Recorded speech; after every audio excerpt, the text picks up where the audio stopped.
morning, everyone. Thanks for joining us today. I'm Communications Director Brianna Aho. We've got our team filing in here, so we're going to get started in just a moment here. One last reminder for folks on the phone, please keep your lines muted until the end of the remarks. They will call for questions, so you will have your opportunity to ask questions, but please stay muted until that time.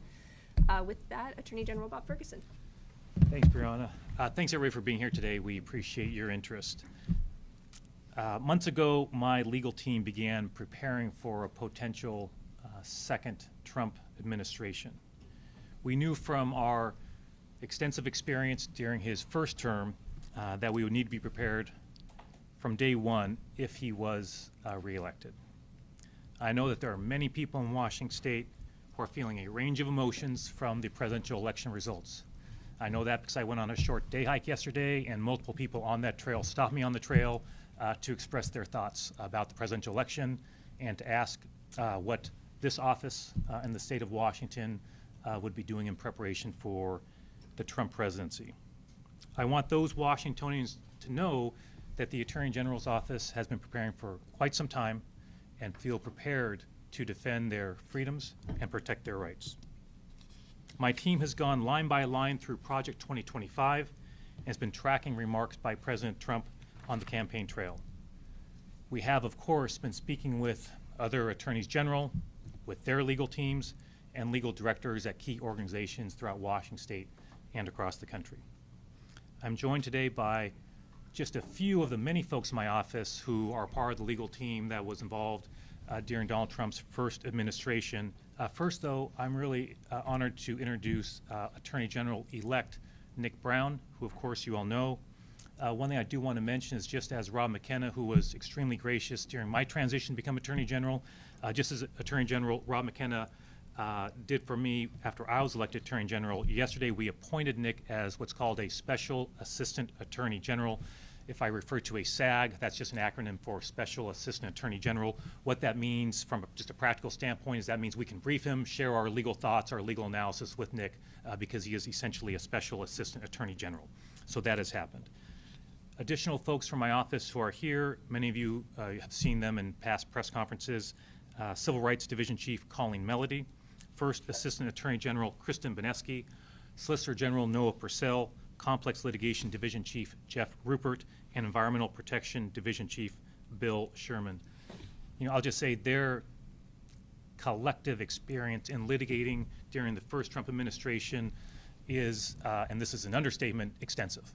There is no legal team anywhere in the country, I'm confident, who has more experience winning and litigating these types of cases than the folks you see here, and of course all the team that is a part of our office throughout the state, many of whom are in the room today.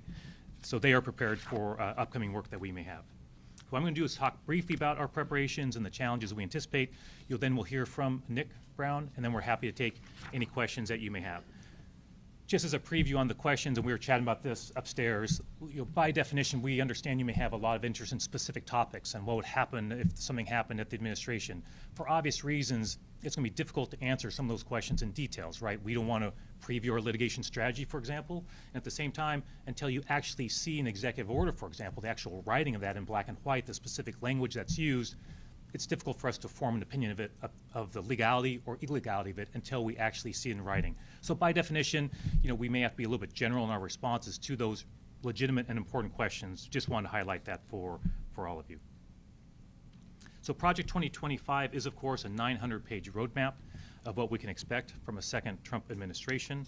We have also closely reviewed Agenda 47, which is found on President Trump's official website and contains a list of his priorities for a second term. It echoes many of the ideas fleshed out in detail in Project 2025. To be blunt, what is in Project 2025 and Agenda 47 constitutes an assault on reproductive rights, healthcare access, environmental protections, to name just a few.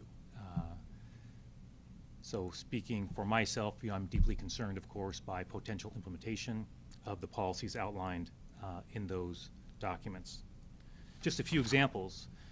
Enforcing the Comstock Act, which is a 1873 law that Donald Trump could use to try and criminalize or severely restrict abortion and birth control nationwide. Eliminating or weakening DACA, the program, of course, that protects more than 500,000 dreamers for whom the United States is the only country that they know. Rewriting federal law to remove nearly all protections for LGBTQ Americans, from education to healthcare to the workplace. Now, we do have certain tools. I'll outline those very briefly. First, of course, is litigation. And that is an important tool for challenging federal actions that we believe are illegal or unconstitutional, and keeping the administration accountable to the rule of law. Between 2017 and 2021, our legal team defeated 55 such illegal actions and policies from Donald Trump and his administration. So we lost 3 cases, 155. So our track record was obviously very positive. It's important to point out that we obviously worked with other states and Democratic AGs during those 4 years, worked very closely with those states. Washington was, of course, extremely active during those 4 terms. We were the lead state on 36 cases. The lead state, of course, is the state that essentially does all the work, right? You are drafting the briefs, you're arguing the cases before the courts. Other states assist with documents and declarations, but invariably one state is usually chosen to lead a litigation. Washington was, of course, one of the main states that did the bulk of the work during those 4 years. At the time, when Donald Trump became president in 2017, our team that could do that work was a fraction of what it is today. We essentially had to build the plane as we were flying it to put together the resources to challenge the administration many times in court. That infrastructure on the positive side is now in place. I was chatting with Bill Sherman on the environmental side upstairs before we came down. In January of 2017, the environmental enforcement team was Bill, and I think you said 1 investigator, okay? That team is now about 28 individuals, okay? This has been written about, the growth of our office in key areas. That growth of the office, which was very intentional, will be very useful over the next 4 years for many reasons, but this is one example. So our team is much larger, that has the experience and the resources to, when appropriate, to litigate. At the same time, though, the flip side of that is, and a concern I have, is that Donald Trump, I believe, and his administration may well be better prepared on their end.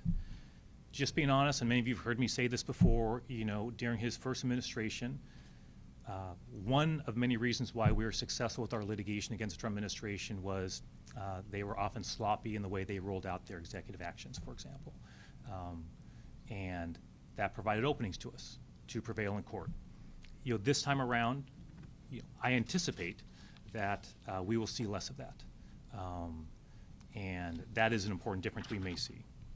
Number 2, of course, there have been a number of judicial appointments at the U.S. Supreme Court. Obviously, the makeup of the U.S. Supreme Court is different today than it was in January of 2017. Similar with other courts in the federal system, that will present a challenge for us as well that we're aware of. Also, in his first administration, Donald Trump had individuals within his administration who clearly pushed back on some of what he wanted to do. There were voices within the administration who were interested in following the rule of law. I'm concerned, so I'm just speaking for myself, I'm concerned that there will be fewer, if any, of those voices in his next administration. So I want to be clear, and this is really important, the president has a lot of power. That's the way our system works. That's appropriate, okay? It was not unusual during Donald Trump's first term that I'd be stopped on the street by a Washingtonian saying, hey, can't you do something about X that has been happened back in Washington, D.C.? And my response would be, look, the president has a lot of authority, okay? My legal team is fantastic, okay? But when we would have conversations during those 4 years about whether to challenge something that was happening in D.C., it was not unusual, okay, to have a policy adopted that I had a strong view about in opposition to, but we as a team did not feel it was illegal, that it was within his powers to do it. Well, if that's the case, that's the case, And a reason we were successful, I think, is we tried to stay very disciplined about that. Number 2, and I'll just be brief about this on the other tool that we have, is in enforcement. right? That, of course, I'm concerned that another Trump administration will not be as vigilant in enforcing environmental protections, for example, or civil rights enforcement. The good news is we have a team here in Washington State that can enforce our laws here in Washington State. Nothing that Donald Trump does or his administration does takes away our ability to enforce our rights here in Washington State, to protect our environment, to defend civil rights of all Washingtonians. And we are far, far better resourced to do that work than we were in January 2017, and that is putting it very mildly. I'm mindful that my role will be a little bit different starting in January. Happy to chat about that. That's not the focus of my remarks here. And just will conclude by saying that that I didn't expect that we'd be back in this situation again, that won't be a surprise to you. But it became more clear about a year ago that that was a definite possibility. And so a message I just really have for Washingtonians is we're not just waking up yesterday thinking, oh my gosh, there's a Trump administration coming and we need to get ready for it. There has been a lot of work for many, many months from my team to prepare for this. We hope we wouldn't have to utilize their expertise in this area, but I felt it was very important that we get prepared.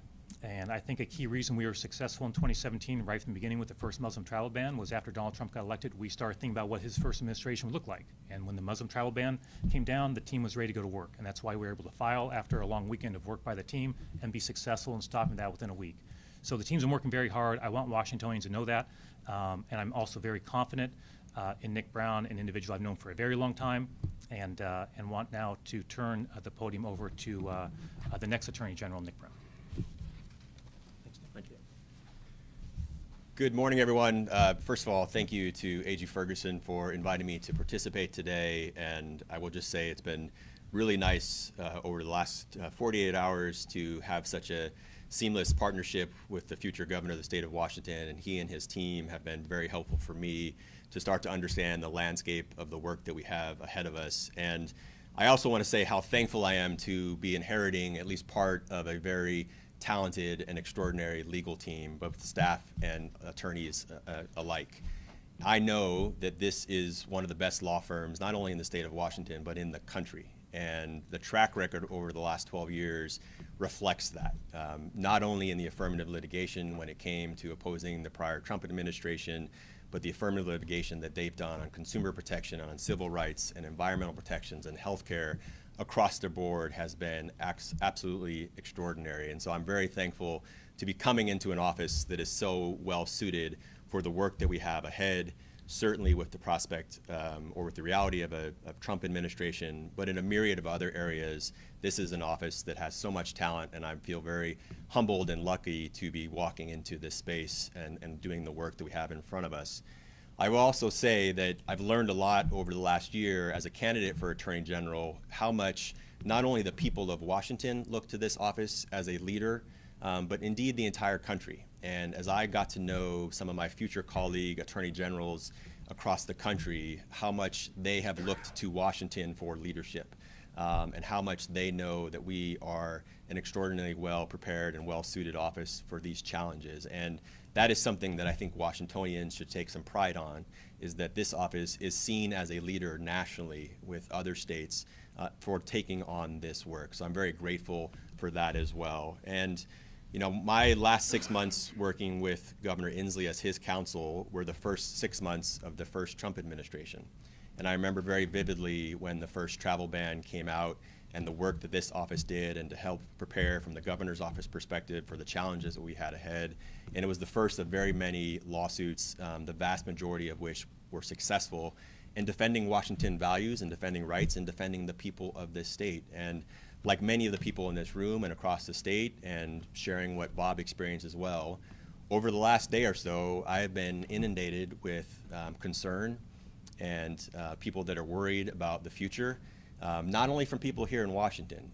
I will share that so many people and my friends and family members across the country have pinged me and just highlighted how This election, the election of A.G. Ferguson to governor, my election to take on this role, and many others, was a beacon of hope for many people. And I think it's a recognition that Washington has led, and my commitment is to continue to lead in this work ahead.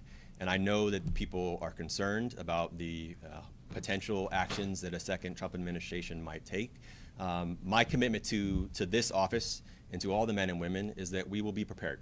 We will be prepared for whatever comes, and we will do everything in our power to defend the rights of Washingtonians, the people of this great state, and to make sure that when there is an illegal action, that we will look very closely to see if we can bring a case, can we be successful, and can we continue to defend the things that make Washington unique and make this the best state in the country. So there's a lot of things that we have to get up to speed on. There's a lot of work that I have to do personally to integrate myself and my team with the extraordinary people in this office.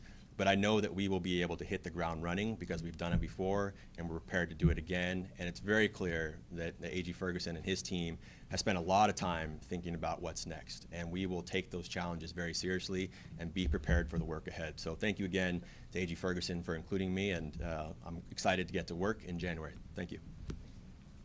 Stay right here, don't go too far away. So we're happy. I know there's a lot of folks here. We'll do, for those on the phone, we'll try and take questions in the room first. We'll turn to folks back on the phone, and I think Nick and I will be available afterwards as well if there's questions. So feel free to jump in. Jim, go ahead. General Yeah. Ferguson, or Nick, you mentioned speaking with other attorneys general, I think. Can you give us a sense? Have you had conversations, Zoom calls, telecom phone calls? Can you give us some idea of who you've spoken with and Absolutely. what you've charted out so far in terms of what actions you might take? Yes, and I'll try and remember to repeat the question for those on the phone who may not be able to hear it. So the question is, summarizing hopefully well, is what kinds of conversations are happening with myself or with Nick with other attorneys general in their offices in anticipation of what may be coming. I guess, Jim, what I'd say is it's a little hard maybe to summarize, but for sure, so I'll start, Nick, and then let you go next. What I would say is that during the 4 years of the last Trump administration, obviously I'm having regular, direct conversations with other Democratic AGs all the time. You know, that was just a part of the job.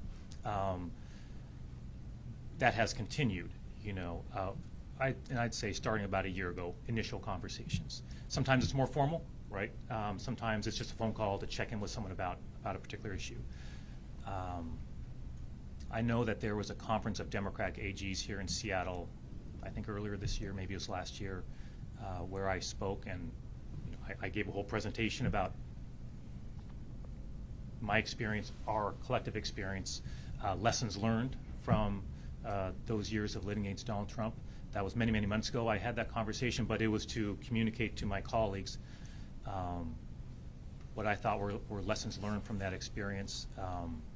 I'm also mindful that I don't believe that there will be a Democratic Attorney General starting in January who was an Attorney General in January of 2017. So in other words, the AGs who were there at the very, very beginning and who were very active, right? So others who came in during the Trump administration, but those early couple years were very busy. And so I wanted to share my perspective with those folks. So it's been that level of sort of formal communication to more informal, as you might imagine. And I also would want to emphasize much of the conversation has, of course, been at the staff level, as you might imagine. And so that's just how we work. That's not especially unusual, right? If we have a big consumer protection case that's a multi-state, that same thing's happening. I'm talking to AGs and the team's talking to theirs. So that's a part of the process, and that has certainly been happening over the past year. I was wondering, since the election, though, have you had a specific Oh, sorry. So my apologies, Jim. So the question, I guess, was more focused on since the election. To be honest, yesterday was a bit more of a slight of a day off for me, to be perfectly honest with you, Jim. So I've got a whole bunch of messages I need to recall. So no, I've not had. I think I can say yesterday there were none, but there will be a lot of conversations starting today that I'll be having with my colleagues for sure. Nick, anything you want to add on that? Well, yesterday wasn't a day off for me, but after this will be a day off.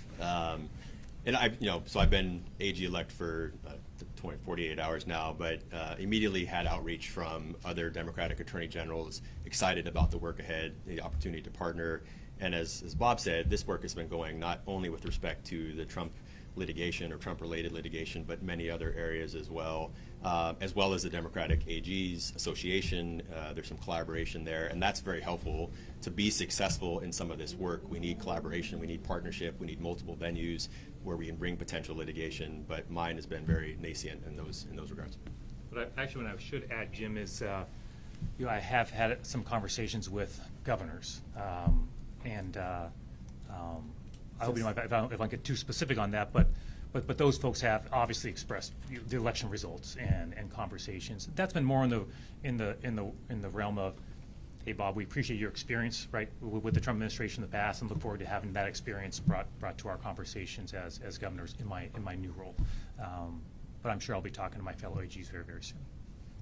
Bob, I know Yes, I can appreciate that you don't want to talk about legal strategies, but you've heard what this president has said and what has been talked about on the campaign trail, the idea of mass deportations, using the National Guard to execute that. How does Washington State stop Donald Trump and his administration and a Republican Congress potentially from issuing the National Guard coming into Washington State and taking out mass deportations? Yeah, so the way I would answer that, the question went to, for those on the phone, to potential use by President Trump of the National Guard for mass deportations, and what could Washington do, if anything, in that situation. And you're right, we won't sort of talk about specific legal strategy. What I would say, and I've obviously shared this with Nick, is our approach in the past with any action that Donald Trump did in his 4 years previously was really revolved around three key questions, okay? Is the action illegal, unconstitutional? Are Washingtonians being harmed? And do I, as Attorney General, have standing to go to court, right? And I'll spare you issues of standing, but a legal requirement we have to bring a case. If the answers to those three questions were yes, yes, and yes, then we filed a lawsuit every time without exception. Every time without exception. If there was a no in there, and there often was, then we did not file the litigation without exception. I think that discipline served us well. So in other words, one can be outraged by what's happening, but if, for example, we don't have standing to bring the lawsuit, well, somebody else has to challenge that, right? Or if it's not illegal, well, that's up to the people to decide who the president should be. You get the idea. So on each issue that that we were confronted with, that's how we approached it. I'll let sort of Nick share how he might view that as well, but clearly, I'd be having a different role starting in January. We'd be deeply concerned by any action like that. I'm confident Nick and I would be having conversations about how he and the team feel about the constitutionality of that and what resources and tools we have to challenge that as appropriate. Nick? Yeah, I would just echo, I mean, there are so many hypotheticals in a situation like that. What legal tools that President Trump may attempt to use, whether that's executive action or action supported by Congress. So it is really far too early to try to preview what a legal response to that might be. I think my analysis will be generally the same as been the one that's been used here in this office for many years. But I also just want to step back and, like Bob said, and like many of us, there are so many people right now in this state of Washington who are scared, who are fearful for themselves, for their family members, because some of the outrageous things that have been said on the campaign trail by President Trump and his allies. And I'm very mindful of the concerns that all of them are facing. And it's going to be our obligation to make sure that we are defending the rights of everyone in Washington State, citizen and non-citizen alike, to make sure that their rights are not being violated. But that action could take a lot of different paths depending on what action is taken at the federal level. But we have been doing the work clearly in this office to prepare for a lot of different hypotheticals, and we will be prepared to face those with every tool that we have if it's appropriate. And maybe just one last thing I'll add to that, Chris, is, my role will be different starting in January. So if this was to come to pass, and so I'm mindful that governors have sort of different tools. A bully pulpit, for example, right? When I was Attorney General, the way we expressed ourselves was primarily through legal filings and what we said in court, right? A governor has a different role, right, and can use a bully pulpit to articulate why a certain policy that may be implemented at the federal level is outrageous, right? Why it's harmful for our economy, why it's harmful for individuals, why it may be tearing apart families. You get the idea. And look, I think you know me fairly well. I won't be shy about articulating my views, right? As Attorney General, I try very hard to be mindful of the law and stay within that realm of the way we talk about things. As governor, it's a little bit different, right? In some respects, I can have a broader perspective and try to channel a bit what Nick is saying about the fears that folks may have if something like that were to come to pass, and also to work with other governors and our federal partners to see what we can do on that. Yeah, lots of hands. Sorry, so just go ahead. Yeah, we'll try and get to everybody. Sorry, go ahead. Given the slate of legal action that you take against the first Trump administration, do you worry a second Trump administration may take retribution against Washington through grant funding or otherwise? And how would you combat against that? So the question was, given our Washington's history in the first administration, Trump administration, of challenging successfully his policies, do we fear a certain retribution to Washington State with the next one?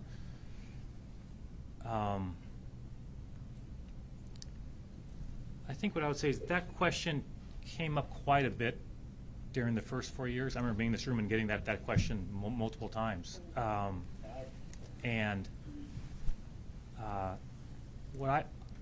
I'll let Nick speak for himself. I'll just speak for myself. What I would say is that as Attorney General, there's a lot that's going on, right? And so my feeling always was, as Attorney General making those decisions, that really only those 3 questions mattered for my decision making. And I tried to be really disciplined about that. And those were things I could control, answering those 3 questions with my team, right? And I just felt, for me, I'm not trying to minimize the importance of your question. I want to be clear about that, or the potential harm that could result. I want to be clear about that. I'm not unaware of it. But I just felt that could not be part of my decision-making process. What someone else might do in reaction to what I think is the right decision, especially because we're making decisions in which people's rights are being violated, our environment's being harmed, that's what's core and that's what's important. So while I'm not unmindful about potential results or responses to the actions of the state of Washington, I just really feel strongly that it's important to stay focused on making a good decision on each case and not let those things influence the decision. That doesn't mean, again, in my next role, that, hey, maybe I would have a role in trying to prepare for that or try to minimize that, right? But as Attorney General, I try to stay pretty focused in that area. Nick, anything you want to add on that? Well, I would just say, first, I understand the question too, and a lot of people have raised it for me in a different context as well. The simple fact that question is on the table is a real testament to the type of person that the United States of America just elected. But the United States of America did just elect that person, including 40-something% of the state of Washington. And I think, like Bob has said, it is very important that we continue to try to enforce the law. And if you look at the track record of this office over the last many years and during the Trump administration, the vast majority of the cases that were brought were successful, which means courts in this state and in the federal courts as well found that the President of the United States administration violated some law or some constitutional principle or harmed people unjustly. And I think we should continue to try to prevent and respond to that. So if there are future actions where we think the law has been violated or Washingtonians are harmed, we should absolutely bring those cases. I think to do otherwise would be a real dereliction of duty on behalf of me and the rest of the people in this office. If people are being harmed, if the law is being violated, we should enforce that without fear of retribution from the President of the United States or anybody else in this state or the country. Bob? Yeah. On abortion, who knows what's going to come out of Congress and what challenges may come out of Washington State. But in your 2 positions, how do you see that issue coming up? Will you pursue a constitutional amendment? Are there other laws that you would pursue to protect that right here in the state? Sure. So the question went to reproductive freedom and what might we do to protect that, or even to increase protections by a potential constitutional change to the state constitution. I guess what I'd start with is, Washingtonians are very clear about their views on reproductive freedom. They take that very seriously, express that in the ballot box through the initiative process, and it's very clear where the overwhelming majority of Washingtonians are on that. So my role as governor, which I think is kind of what you're asking, and role as governor is to make sure that I am doing everything within my power to protect those rights. You mentioned the possibility of a change in our state constitution, which I support. whether or not there are sufficient votes in the state legislature for a change in state constitution, which obviously requires a much larger majority, is a different question and more practical. I tend to focus my efforts on what I think is practical, what can actually be achieved. And so for me, that'll be what drives that specific question that you're asking is, hey, would we pursue that avenue? That said, our state constitution has, as you know, a state constitution can provide additional protections beyond what's provided under federal law, and I think there's a strong argument that our state constitution's right to privacy grants those additional protections. So clearly, if something were to happen, use of the Comstock Act, whatever it might be, obviously we would be prepared for that. A lot of time has been spent thinking about that. And look, we're not shy about taking on any administration. We're in the middle of litigation around access to mifepristone with the Biden administration, as you know, right? We're the state that took on the Biden administration for limitations around access to mifepristone, which is the abortion medication used in more than half of abortions, right? So regardless of who's in the White House, that is something that this team takes very, very seriously. Nick, any you want to add on that? Okay. Yes. Unrest in the region in 2020 drew attention and some inflammatory remarks from then President Trump and calls from his allies to intervene. And most recently, he's floated the idea of using the military against who he deems enemies from within. Now, he's included who he calls far leftists in that definition. That's a term he previously used to describe citizens right here in Seattle. So what is the Attorney General prepared to do, and you as well, Governor-elect Ferguson, if Trump acts on that statement? So the question goes to Donald Trump's use of the phrase "enemies from within," and what could Nick do as Attorney General, or I could do if the president was to act on that in some way. I mean, I'm not sure I can add much beyond what I've said earlier about how we respond to actions by the federal government. I will just say one thing, though, is that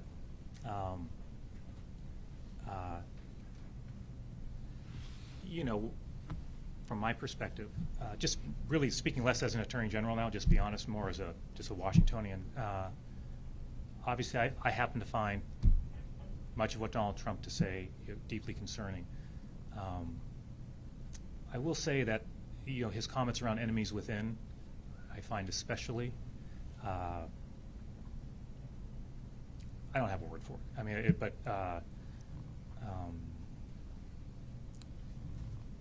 it's deeply un-American, deeply un-American. So, our system, let me put it this way. One thing as difficult as the Trump administration was in those 4 years before, one thing that I appreciated was the idea that we as a team could go to court, challenge him, and beat him, and stop these things from happening. That the system allowed for that to happen. I mean, it's incredible when you think about it, right? And so I would often tell my kids that, right? Hey, you live in a country where your dad can do that, right? And don't take that for granted. Don't take that for granted. That's not every country. And so, it goes to everything we're talking about, is that ability to, hey, the election did not go the way I wanted, okay, right? That's a fact. But hey, you wake up the next day and you go to work as a country, and you have your disagreements, and there are ways to express those, and the courts is one of them. And so, look, obviously, if he acts on that in a way that is illegal and un-American, obviously I'll have thoughts about that as the governor, and would do everything I could to protect whatever individuals would be under attack. I certainly hope, obviously, it doesn't come to that, but I did find those words to be especially concerning, and that's an understatement. Nick? Okay. Sorry, we have lots of hands here. Yeah, go ahead. Yeah. Go for it. Don't go for it. Yeah. Can you just talk a little bit the amount of work that it took during the first Trump administration to respond to the actions of the administration and challenge those? To what extent does that either distract your office or prevent the office from focusing on what would otherwise be sort of its bread and butter mission within Washington State? Yeah, no, thanks for that question. The question is, to the extent that the work, for example, during the first Trump administration that was expended, right, at the time, the resources spent on challenging those policies, how much does that take away from, I think what you said, bread and butter work of the office? Good news is, did not. By any fair measure, the work of our office during those 4 years on our, what you would describe as our bread and butter issues, expanded. Jim wrote a lengthy article about that, right? We've expanded our civil rights team, which did not exist, by the way, before I was Attorney General. Now it's a team of close to 30 individuals, right, doing civil rights work on behalf of the people. Those cases go forward here in Washington State, but also Colleen and her team do an amazing job of challenging that first Muslim travel ban and many other issues as well. So we've grown the team for I've chosen to grow the team for many reasons, but part of it is, to your point, right, we're going to continue doing the bread and butter work that we do. In fact, we've expanded that work dramatically. Consumer protection, pick your issue. But at the same time having the resources to do this very important work as well. So I don't see those things as mutually exclusive. Now, that said, I will say that for the Trump litigation during those 4 years, you know, for me, individual, obviously that took some of my time, right? We're not filing a lawsuit against the president unless I'm deeply involved in that, right? So we're having many conversations as a team. I'm reviewing briefs. We're having many conversations about, I'm just mindful that if we're filing a lawsuit during those 4 years against the president, I think the people of the state of Washington reasonably expect that I am making that decision. I'm very familiar with the case and the legal theory and can talk about it, you know, in depth. And so that was the approach I had. So obviously it took some of my time, right? But that's just the nature of the job. You never know, month to month, week to week, day to day, hey, things come up and you've got to deal with that. And that's what it was like for those 4 years. Nick, anything you want to add on that? Well, I wasn't obviously in this office, but because I was working with Governor Inslee and have served as a special assistant attorney general in a number of cases, I would agree. I think we need to be able to tackle all of the challenges and expectations that the public in Washington has. But I will say that you don't really have a sense of how hard this office has worked. And I've solved just a fraction of it, but the Trump litigation and a lot of the affirmative litigation was countless weekends, long nights spent here, and I think the Washington public should have an appreciation for that, both staff and lawyers alike. It takes a lot to bring those cases and to be successful. It's a much larger team now that's prepared for that. But given sort of the spectrum of things that could be on the table with the second Trump administration, I don't want to undermine the value that these men and women are providing for the people of the state of Washington, because having been a government lawyer for most of my career, there's a lot of skeptics about you know, how hard government people work, right? It's a 9-to-5 job. It is absolutely not, particularly given the significance and importance of the work that's happening here. So it will come at tremendous personal and professional sacrifice for these people to do that work, and but we are prepared for it, and we will make sure that we meet the challenges. And if we need more resources to do that, I happen to know the next governor of the state of Washington, and I will be asking him for additional help. Yes. General Ferguson, I'm curious, there was a certain level of animosity between this state and the White House during the first Trump administration. I remember the president calling Governor Inslee, you know, a snake at one point. Mm-hmm. I'm curious how you plan to approach this situation, how much you see yourself taking on an adversarial role, how much you are eager to fight whatever might be coming. You know, I guess what I would say is that my approach is sort of not to seek an adversarial relationship. But if anyone, right, takes an action that harms Washingtonians, well, obviously it's my job as Attorney General to do something, if we think it's illegal, right? So I'm not seeking that out. I want to be clear. Hey, I hope to God, okay, I pray that the things we're talking about don't come to pass. Wonderful, okay, wonderful. If this team never has to file a single lawsuit against Trump administration, no one would be more happy than me, okay, to be very, very clear. So,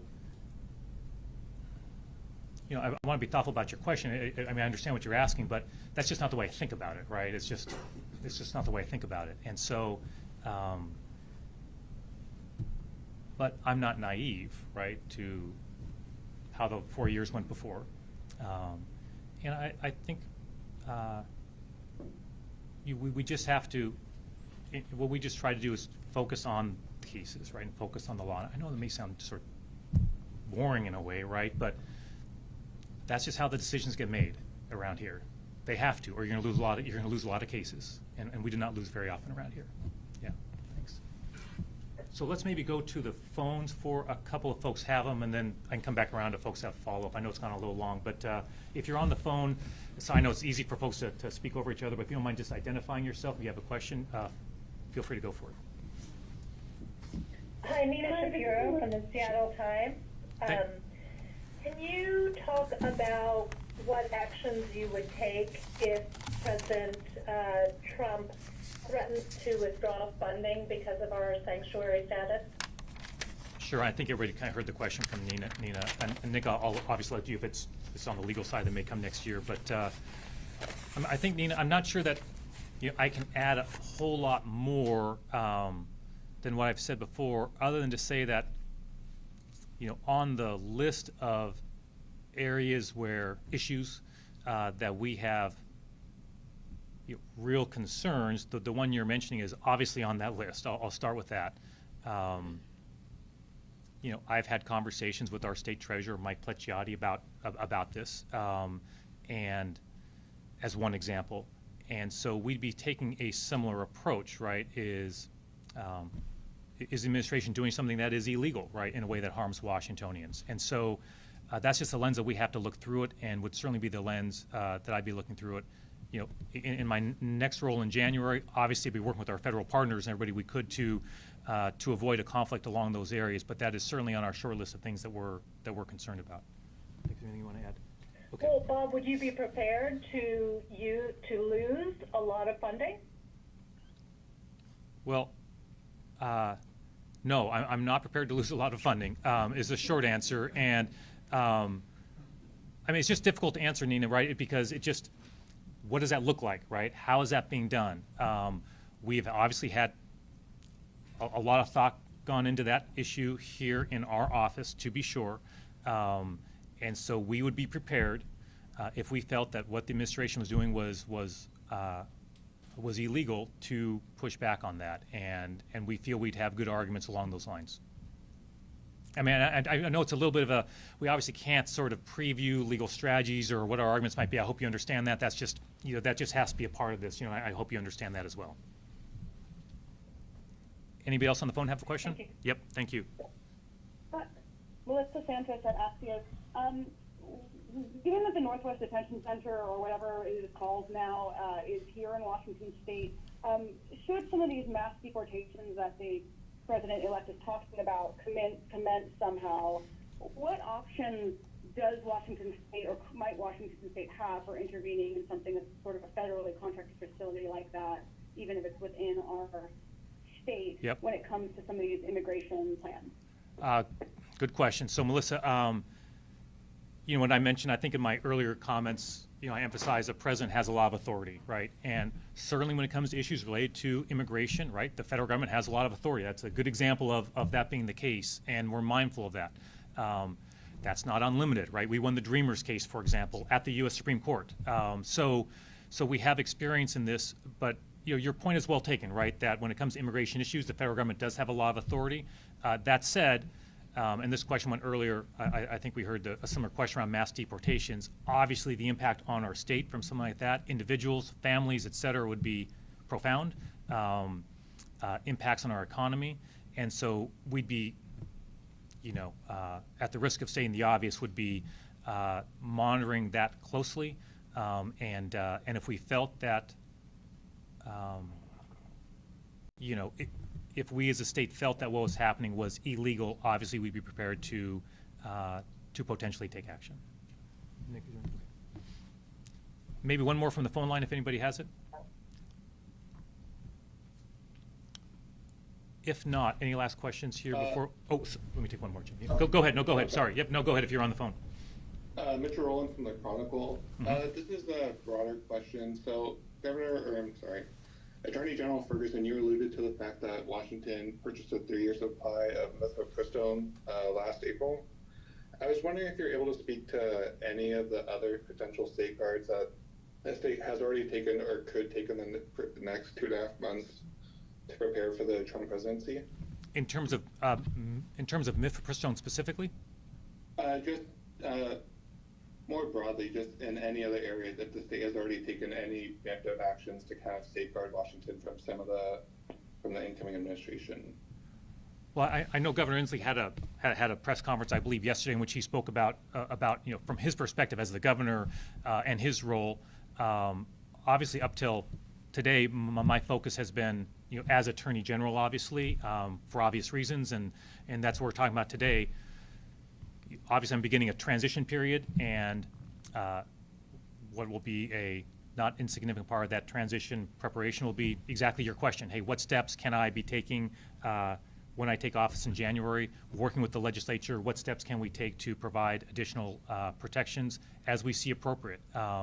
So I don't know if I can preview those for you right now, but I do think your point about the governor working with the legislature to purchase a multi-year supply of mifepristone is a really good example of what a governor can do. I remember having very clear conversations with my team and his team about when we filed our mifepristone litigation and saying, hey, no guarantees we're going to win, right?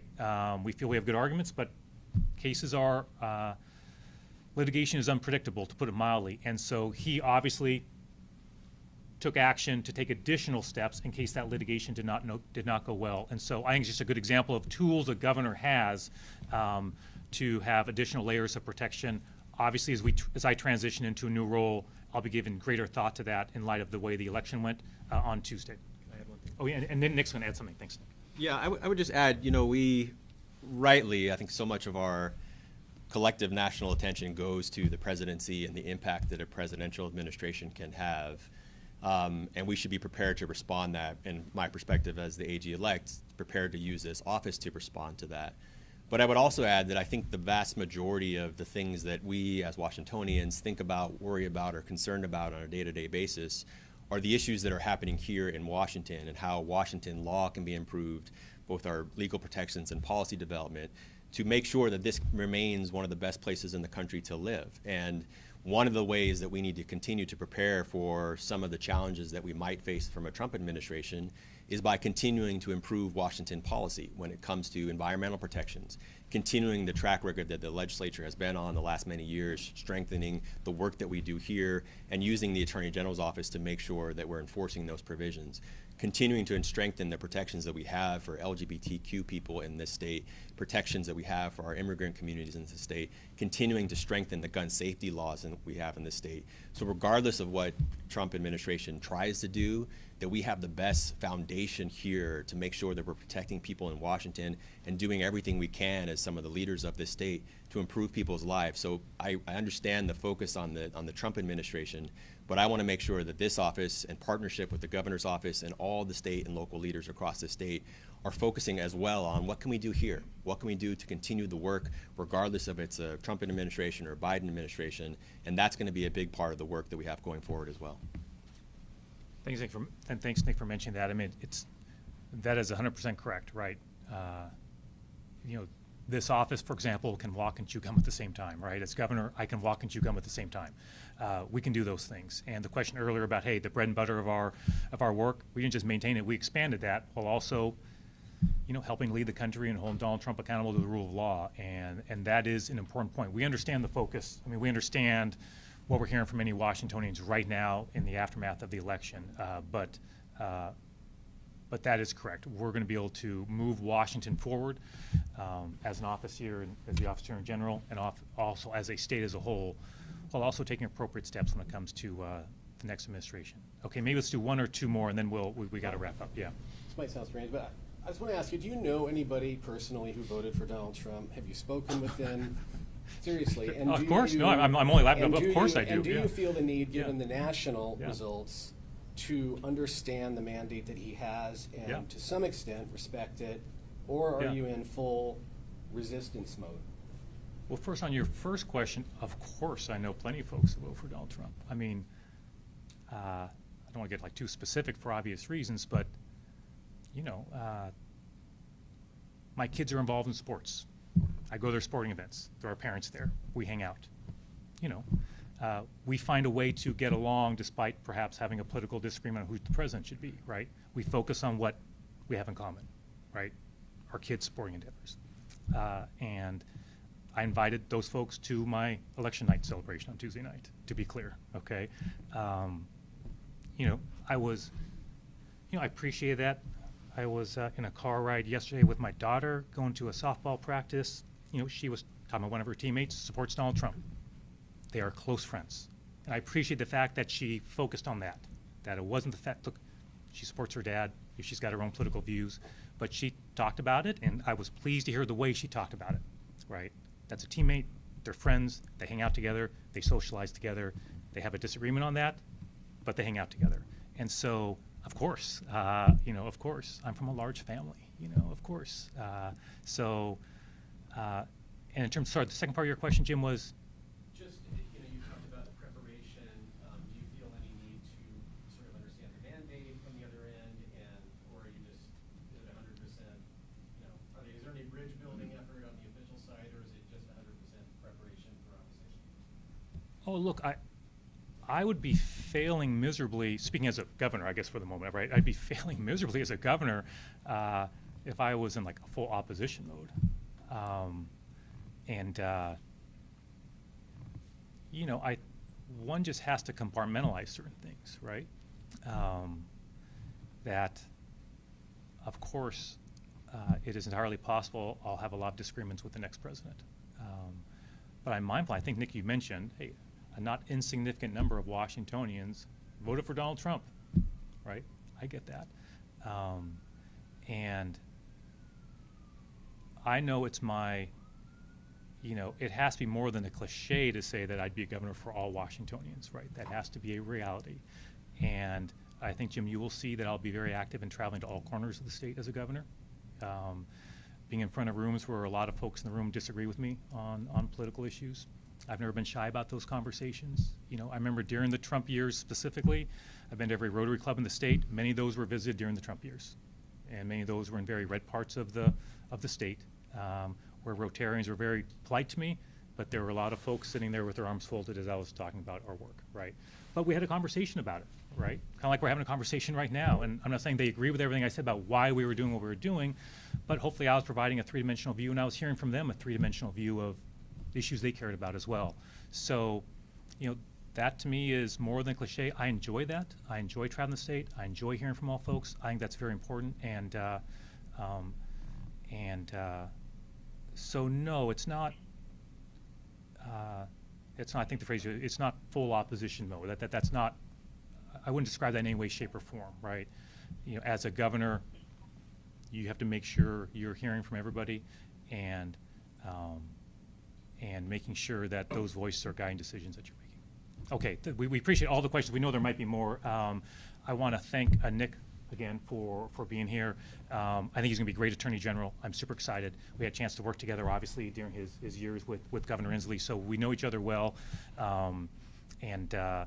And I think everybody here is really excited for what he brings, you know, to the office and his experience. So I'm super excited about that and the partnership and working with him on, obviously not just these issues, but many as well. And I'll just conclude by, you know, thanking the team here in the office who, you know, Nick, you're right, they work extraordinary hours, not just on issues related to Donald Trump, although that was an especially challenging time for us as an office and demanding as well, but the team does extraordinary work. And I'm confident. There are a lot of things I worry about when I go to sleep at night, but one thing I do not worry about is this team and their abilities to